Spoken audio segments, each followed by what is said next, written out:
नमस्कार साथियों, उत्थान क्लासेस में आप सभी का स्वागत है। आज हम बात करेंगे कि जो इंटेलिजेंस ब्यूरो सिक्योरिटी असिस्टेंट का एग्ज़ाम होता है उसका टियर 2 का एग्ज़ाम होने वाला है ना। तो उसमें ट्रांसलेशन वगैरह पूछी जाती है। तो हमारा प्रेजेंट टेंस कंप्लीट हो गया, पास्ट टेंस कंप्लीट हो गया, तो आज हम फ्यूचर टेंस के बारे में बात करेंगे, है ना। फ्यूचर टेंस के कितने सेगमेंट है, सारी चीज़ें मैं डिस्कस करूँगा। कैसे कैसे एग्जाम्पल आते हैं, कैसे क्वेश्चन उसके ट्रांसलेट होते हैं, उसके बारे में मैं डिस्कस करूँगा, है ना। तो ये वीडियो बहुत ही इंपॉर्टेंट है। अच्छा, मैंने 8 लेक्चर पढ़ा दिया है और 1 प्रैक्टिस सेशन, है ना। मतलब 2 प्रैक्टिस सेशन है। अगर आपने वो दोनों नहीं देखा है तो उसको देख लीजिए प्रैक्टिस सेशन, और उसके बाद में मतलब जो भी 8 वीडियो हैं, क्योंकि वो प्रेजेंट टेंस का है और पास्ट टेंस का है। जब तक आप उसको देखोगे नहीं तो आपको बेहतर ढंग से एक सीक्वेंस पता नहीं चलेगा, है ना। तो कई बार आपको दिक्कत का सामना करना पड़ेगा, है ना। तो यही चीज़ें हैं। अब हम बात करेंगे कि फ्यूचर टेंस। देखिए, फ्यूचर टेंस में सारी चीज़ें मैं डिस्कस करूँगा। ये फ्यूचर इंडेफिनिट का अफर्मेटिव सेंटेंस है। इसके बारे में डिटेल बता देता हूँ।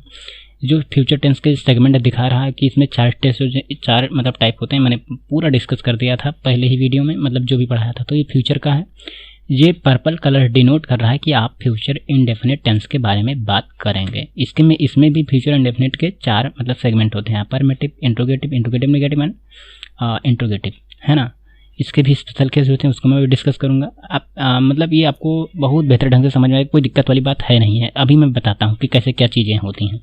देख लीजिए, इसको आप बहुत बेहतर ढंग से देखिए। अफर्मेटिव क्रिया के अंत में गागी गे लगकर आएगा तो समझ लेना कि आपका क्या कहते हैं कि फ्यूचर इंडेफिनिट टेंस है ना। अब फ्यूचर इंडेफिनिट टेंस का मैंने पहचान बता दिया। उसमें होगा का स्ट्रक्चर पहले ध्यान से, सब्जेक्ट आएगा, उसके बाद में बिल आएगा। अच्छा, सेल का कॉन्सेप्ट हटा दिया गया है। मॉडर्न इंग्लिश में केवल बिल का प्रयोग होता है। विल और वुड का प्रयोग होता है। वुड का प्रयोग मैं डिटेल में पहले बता दूंगा। इसको पहले विल का कंप्लीट कीजिए। ज़्यादातर विल का प्रयोग ही होता है ना। मैं उसको डिस्कस कर दूंगा, वो अलग की चीज़ें होती हैं। तो उसके बाद में विल का प्रयोग होगा। यहाँ सेल नहीं होगा प्रयोग, सेल का प्रयोग हटा दिया गया है ना। और उसके बाद में वर्ब्स की फर्स्ट फॉर्म होगी, उसके बाद में ऑब्जेक्ट होगा। ठीक है, ओके, कोई दिक्कत तो है नहीं है ना। अब जैसे मैं पीसीएस प्रारंभिक परीक्षा में पास होऊंगा, है ना। ये कल्पना कर रहा है फ्यूचर की, भविष्य की। तो इसका हो जाएगा आई, मतलब सब्जेक्ट आई है। I will pass in UP PCS, है ना, प्रीलिम्स एग्ज़ाम, है ना। ये इन्होंने बताया एग्जाम्पल में, मैं यूपी पीसीएस प्रारंभिक परीक्षा में पास होऊंगा। ये कल्पना कर रहे हैं, मतलब भविष्य की। तो I will pass in UP PCS prelims, तो मतलब एग्ज़ाम, है ना। क्लियर हो गया, क्योंकि ये सिंपल मतलब जो भी फ्यूचर इंडेफिनिट टेंस है ना। फिर अगला सेंटेंस है कि राजेश सब्जी लाने जाएगा। तो राजेश यहाँ पे क्या है, सब्जेक्ट है। विल, क्योंकि इसमें स्ट्रक्चर में दिया है, विल गो टू ब्रिंग, है ना, लाना होता है वेजिटेबल्स। ओके, क्लियर है। सविता अपने घर में ही रहेगी। तो सविता विल रिमेन, है ना, इन हर हाउस। अच्छा, हिज का हर हो जाता है ना। मतलब अपने, वह अपने न, तो हिज, है ना, या कोई पर्सन होता है तो वह अपने घर में, या फिर जो भी चीज़ें होती हैं। सविता तो मतलब सविता एक क्या कहते हैं, सब्जेक्ट के रूप में काम कर रही है, तो उसका हर ही हो जाएगा। क्लियर है, कोई दिक्कत वाली बात तो है नहीं है ना। सभी सब्जेक्ट के साथ हेल्पिंग वर्ब में विल का प्रयोग होगा, जैसा कि इसमें डिनोट किया गया है ना। अब यहाँ से आप देख लीजिए कि फ्यूचर इंडेफिनिट का नेगेटिव सेंटेंस है। नेगेटिव का मतलब नकारात्मक होता है, जैसे कि इसमें डिनोट किया गया है पर्पल कलर, तो इसका मतलब है नेगेटिव सेंटेंस है। अब देखिए, नेगेटिव में क्या है कि क्रिया के अंत में गागी गे तो लगेगा ही, लेकिन बस वाक्य में नकारात्मकता यानी कि नेगेटिविटी का भाव हो जाएगा। जैसे कि नहीं, स्ट्रक्चर वही रहेगा, सब्जेक्ट रहेगा, उसके बाद में विल रहेगा, फिर नॉट रहेगा, उसके बाद वर्ब की फर्स्ट फॉर्म, फिर ऑब्जेक्ट रहेगा। अच्छा, ठीक है, ये क्लियर हो गया बात। ज़्यादातर इसको ही डिनोट किया करो ना, इसी से सारी चीज़ें बनती है। जैसे कि वह, एग्जाम्पल से देखिए, वह अपनी मदद नहीं करेगा, तो he will not help you, है ना। क्लियर है, कोई दिक्कत वाली बात तो इसमें है ही नहीं। वह छात्र इस वर्ष परीक्षा नहीं देगा, है ना। तो that student will not appear for the exam this year. Okay, clear है। जैसा कि इसमें डिनोट किया गया वैसे ही तो बनता है, वह उससे शादी नहीं करेगा, he will not marry her. Okay, clear है ना। इसके साथ भी बिल का प्रयोग होगा, जैसा कि इसमें डिनोट किया गया। अच्छा, कुछ चीज़ें मैं यहाँ पे बता दे रहा हूँ कि शैल का प्रयोग हटा दिया गया ना, केवल मॉडल्स की तरह यूज होता है, जैसा कि इसमें बताया भी गया है ना। तो उसमें डिटेल में ज़्यादा उसमें मैं कुछ मतलब बताऊँगा नहीं, बस इतनी ही चीज़ मैंने पहले भी डिनोट कर दिया था, है ना। अब इसमें जैसे कि अब देखो, अफर्मेटिव होगा, नेगेटिव होगा, इंट्रोगेटिव होगा। अब इंट्रोगेटिव की बात करेंगे। इंट्रोगेटिव नेगेटिव में होता क्या है कि जैसे इसमें क्या होता है, गागी गे वो सब तो चीज़ें ही हैं, लगेगा। इसमें सब्जेक्ट रहेगा, मतलब क्वेश्चन वर्ड रहेगा। क्वेश्चन वर्ड की वीडियो मैंने बहुत अच्छे से डिस्कस कर दिया, प्लेलिस्ट में जाकर देख लेना। उसके बाद में विल का प्रयोग होगा, उसके बाद में सब्जेक्ट, उसके बाद में वर्ब की फर्स्ट फॉर्म होगी ऑब्जेक्ट, अच्छा, ये सब चीज़ें ध्यान ज़्यादातर तो यही रखना, क्योंकि इससे ही आपको बन जाएगा सेंटेंस। जैसे कि इसमें लिखा गया है, कुछ चीज़ पूछेगा वो इंट्रोगेटिव है ना, प्रश्न के भाव में पूछेगा।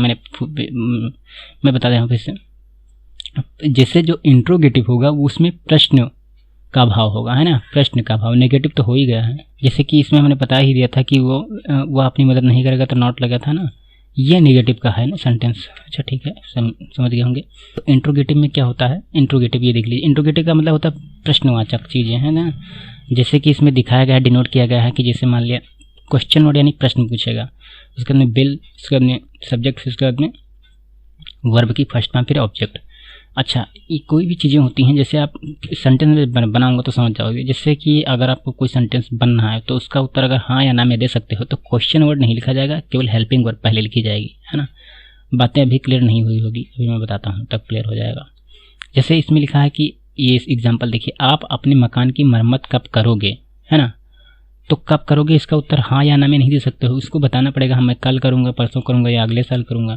तो इसलिए कब की मीनिंग लिखना पड़ेगा। तो वैन, या देखो वैन लिखा, when will you repair your house, clear है। अब यही सेंटेंस को आप यहाँ कब हटा दीजिए, इसको कब हटा के यहाँ पे लिख दीजिए, क्या आप अपने कमरे की मरम्मत करोगे, तो आप कहोगे हाँ या ना। तो इसलिए व्हेन को हटा दिया जाएगा, केवल इतना ही हो जाएगा, will you repair your house, है ना। समझ गए, यही चीज़ मैं कहना चाहता हूँ। फिर अगला सेंटेंस है, शिक्षक परीक्षा कब आयोजित करेंगे, तो कब के लिए फिर हो जाएगा when will that teacher conduct the test. Okay, clear है। फिर अगला सेंटेंस है, याद है, इस सेंटेंस से आपको क्लियर हो जाएगा हाँ या ना वाला कॉन्सेप्ट। जैसे क्या तुम चाय पियोगे, तो हो जाएगा विल यू ड्रिंक टी, है ना। क्लियर है, कोई दिक्कत हो ना, ड्रिंक या टेक एक ही बात होती है ना, तो चीज़ें वही है। फिर वह गलत काम क्यों करेगी, है ना, तो why will she do the wrong thing, है ना, या रॉन्ग वर्क्स, जो भी चीज़ें होती हैं। फिर आप आज रात को क्या खाओगे, तो what will you eat night, है ना। क्लियर है, ये आपका हो गया इंट्रोगेटिव कंप्लीट। अब इंट्रोगेटिव नेगेटिव सेंटेंस की बात की जाए, है ना, इसमें यह डिनोट किया गया है पर्पल कलर की इंट्रोगेटिव नेगेटिव की बात कर रहा है ना। देख लीजिए कि इंट्रोगेटिव नेगेटिव में होता क्या है कि सबसे मतलब क्वेश्चन के अंत में मतलब जो भी वर्ब में गागी तो लगेगा ही लगेगा, प्रश्न के साथ साथ नेगेटिविटी का भाव रहेगा। मतलब नहीं समझ पाए आप, जैसे क्वेश्चन वर्ड होगा, उसके बाद में विल होगा, सब्जेक्ट होगा, नॉट होगा, फिर वर्ब की फर्स्ट में फिर ऑब्जेक्ट होगा, है ना। जैसे कि वह उसे निमंत्रण क्यों नहीं भेजेगा, है ना। तो देखिए यहाँ क्वेश्चन भी है और नहीं का भी भाव है ना, तो इसीलिए इसको हम इंट्रोगेटिव नेगेटिव बोलते हैं। तो इसके अब देखो क्यों के लिए भाई वाई की मीनिंग लिखनी पड़ेगी, क्योंकि इसका उत्तर हाँ या ना में नहीं दे सकते हो, तो हो जाएगा why will he not send an invitation to him, है ना। क्लियर है। देखिए जैसे इसमें नॉट का यूज इसलिए हो गया क्योंकि नहीं मतलब नकारात्मक नेगेटिविटी का भाव दे रहा। फिर अगला सेंटेंस हो जाएगा, वह परीक्षा के लिए उपस्थित क्यों नहीं होगा, तो why will he not appear for the examination. Okay, फिर अगला सेंटेंस है, वह यहाँ क्यों नहीं आएगी, तो why will she not come here. Okay, clear है। फिर वह काम क्यों नहीं करेगा, तो why will he not walk. Okay, clear है। ये आपका मतलब फ्यूचर का हो गया इंडेफिनिट का कंप्लीट। इसमें दो चीज़ें और होती हैं, एक स्पेशल केस होता है ना इंट्रोगेटिव का, और इंट्रोगेटिव नेगेटिव का स्पेशल केस होते हैं। तो जैसे इंट्रोगेटिव का स्पेशल केस में क्या होता है, सारी चीज़ें होंगी, प्रश्न का भाव होगा, इसका स्ट्रक्चर थोड़ा बदल जाएगा। कारण क्या होता है कि जब ये सब्जेक्ट ना दिया गया हो बल्कि सब्जेक्ट के बारे में ही पूछा गया हो ना, तो इस तरीके से बनता है। इसके लिए क्या होता है, सब्जेक्ट प्लस मतलब क्वेश्चन वर्ड प्लस सब्जेक्ट लगेगा, उसके बाद में विल, फिर फर्स्ट में फिर ऑब्जेक्ट। समझ नहीं पाए बात ना, अभी बताता हूँ। जैसे कि यह कोई एग्जाम्पल से आप समझ जाएंगे, जैसे कि यहाँ पर्ची कौन फेंकेगा, है ना, तो ये मतलब सब्जेक्ट के बारे में ही डिनोट कर रहा है कि कौन ये पर्ची फेंकेगा यहाँ पर। तो इसके लिए हो जाएगा सब्जेक्ट, पहले लिखोगे भाई हु तक उसके बाद में विल हो जाएगा ना, who will throw the slip here, है ना, इस तरीके से यहाँ बनेगा। उसे किसने मारा होगा, ये मतलब सब्जेक्ट के बारे में पूछ रहा है, तो हु वुड। अच्छा, वुड का कॉन्सेप्ट मैं बता दूंगा बाद में, यहाँ पे विल का प्रयोग, वुड का कॉन्सेप्ट अलग होता है ना, उसकी वीडियो में डिस्कस कर दूंगा, है ना, लास्ट में डाल दूंगा। तो who would have killed him हो जाएगा ना, क्लियर हो जाएगा, है ना। तो फिर अगला स्पेशल केस और है, इसमें क्या होता है, स्पेशल केस में इसमें चीज़ें ये दी गई हैं, जैसे कि ये देख लीजिए। इसमें क्या होता है, यही भी चीज़ है सब्जेक्ट के बारे में पूछा गया हो, लेकिन इसमें मामला ये है कि प्रश्न के साथ साथ नेगेटिविटी का भाव हो जाएगा। तो इसका स्ट्रक्चर ये हो जाएगा, सब्जेक्ट प्लस मतलब क्वेश्चन वर्ड प्लस सब्जेक्ट, उसका बाद विल या वुड, उसका बाद नॉट, उसका बाद में ऑब्जेक्ट, मतलब वो आपकी फर्स्ट फॉर्म फिर ऑब्जेक्ट लगेगा। जैसे कि अब ये पूछ रहा है ये काम किसने नहीं किया होगा, सब्जेक्ट के बारे में ये तो पूछ रहा है, तो हो जाएगा who would not have done this work, है ना, क्लियर है। उसके अंदर कौन कौन अच्छे से खाना नहीं खाता होगा, है ना, तो who would not eat well, clear है ना। तो ये आपका मतलब इंडेफिनिट कंप्लीट हो गया, जैसे यहाँ से देख लिया इंडेफिनिट पूरा कंप्लीट हो गया। अब अगली जो भी वीडियो आएगी, अगला सेगमेंट आएगा कॉन्टिन्यूअस का होगा, है ना। तब तक के लिए धन्यवाद। अपना बहुमूल्य समय देने के लिए बहुत बहुत धन्यवाद। उत्थान क्लासेज के संस्थापक अंबुज की तरफ से आप सभी को सफल होने की अग्रिम शुभकामनाएं।